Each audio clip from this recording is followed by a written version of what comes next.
4 quarters. The first quarter, I keep pigs. And I play with the pig dung, with the 30 sows I have, to produce food for chickens and fish.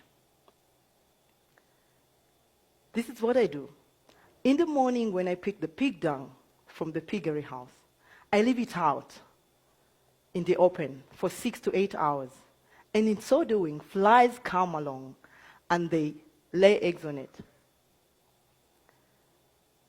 I then cover it for 4 to 5 days, and when I open it, I get nice, juicy maggots.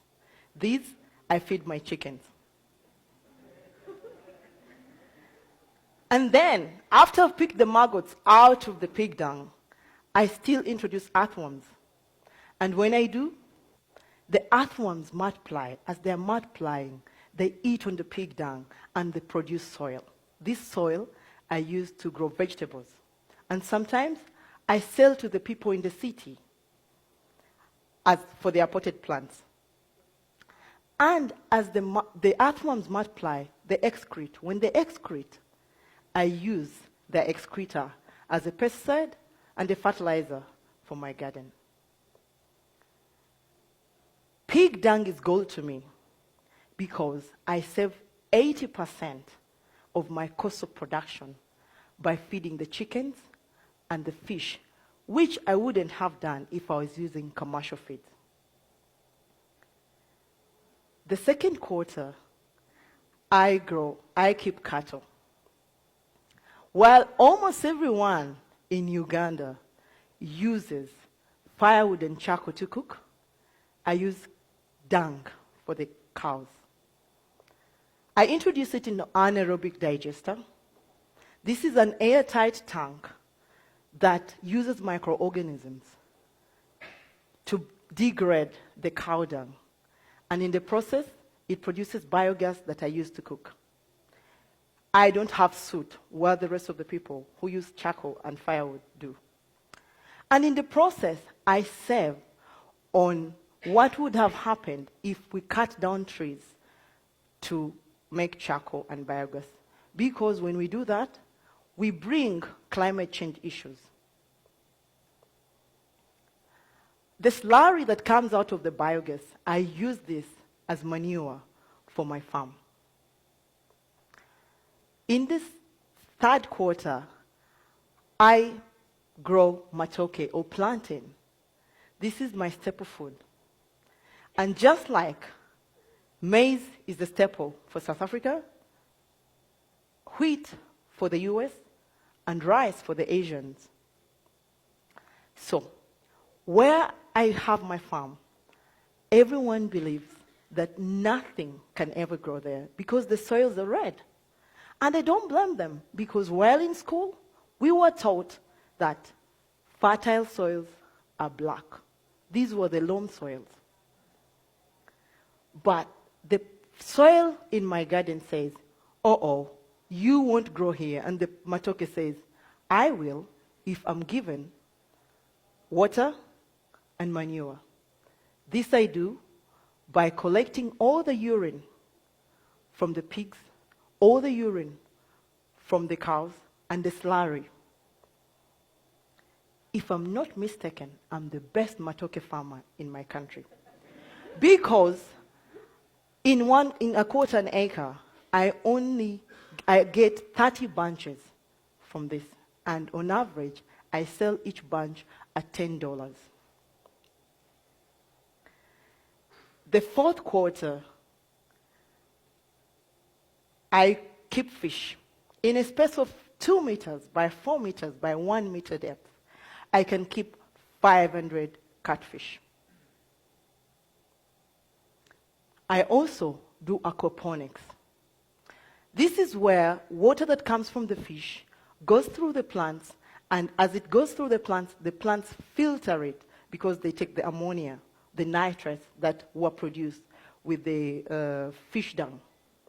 So when it goes through the water and back, when it goes through the plants and back to the water or to the fish, it is clean, oxygenated water for my tilapia.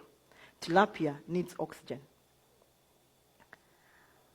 In a space of 8 meters by 15 meters, I grow tomatoes, and I can have 4,800 kilos in 6 months, which amounts to about 2,700 US dollars. I also do hydroponics. This is soilless farming, where cereals like barley are used. They're sprouted and using germination, conditions of germination, that is air, water, and warmth. And when I do that, in 6 days, I produce food for my animals. In a space of 20 feet by 6 feet, that's just about a container, I can grow fodder for 4 kilograms of fodder for either 100 pigs or 25 cows, or 1,500 chicken. And if my pigs eat this, they enjoy, I produce good quality pork. If my chickens eat this, I have yellow yolk eggs, which I sell expensively because they're organic. And if the cattle eat this, I'll have milk without having to struggle to cut down trees or moving around looking for grass.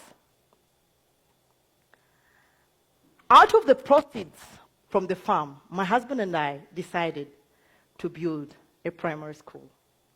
This school teaches sons and daughters of African farmers the 3 things Africans are failed to teach their children: time management, value of money, and the culture of saving, by teaching them modern methods of agriculture. And it's amazing what these young children, their minds can grasp. I'll give you an example. We have a 10-year-old. After only 3 months in our school, he went to his father's home in holiday. And this is what he did.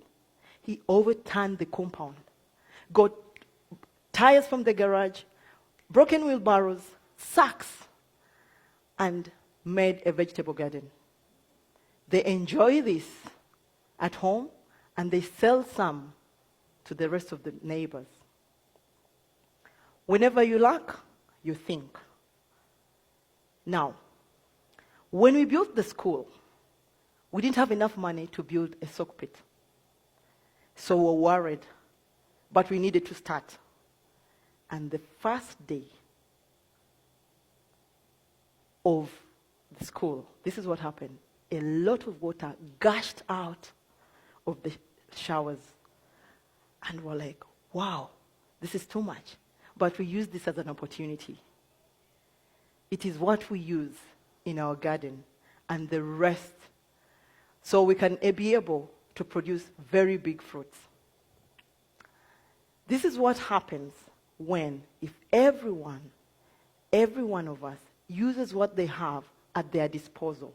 An example, I use the dung to my disposal to make a hair loss of money. And if any of us, because we use a lot of water, if all of us saved the water we were using to wash or clean, our farms wouldn't have issues of water scarcity due to drought.